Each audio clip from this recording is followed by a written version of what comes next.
देखिए बच्चों, कल हमने आपको पढ़ाया था भाषा और व्याकरण। इसमें क्या बताया था? कल भाषा बताई थी, भाषा किसे कहते हैं और इसके कितने रूप होते हैं। आज उसके आगे पढ़ेंगे बोली किसे कहते हैं। तो बोली क्या होती है? भाषा के क्षेत्रीय रूप को बोली कहते हैं, जैसे देवनागरी, रोमन, गुरमुखी आदि। लिपि किसे कहते हैं?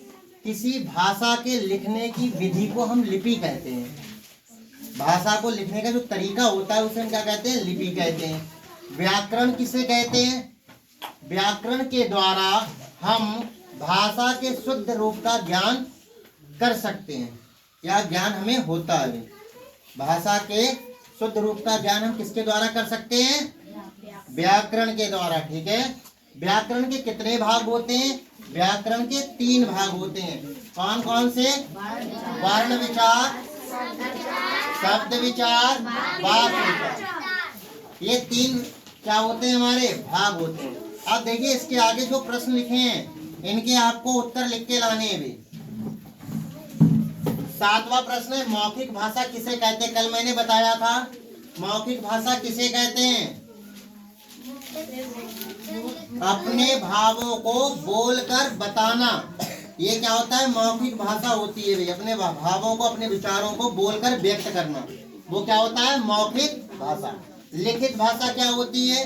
अपने भावों को, विचारों को लिखकर बताना। ठीक है। सांकेतिक भाषा किसे कहते हैं?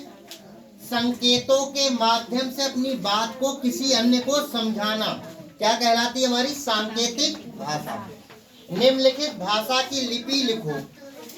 हिंदी, हिंदी की लिपि कौन सी है? देवनागरी। शाबाश। उर्दू की? फारसी। अंग्रेजी की? रोमन। कौन सी होती है? पंजाबी की? गुरमुखी। अभी देखो यहाँ पे लिखा भी है गुरमुखी। नेपाली की?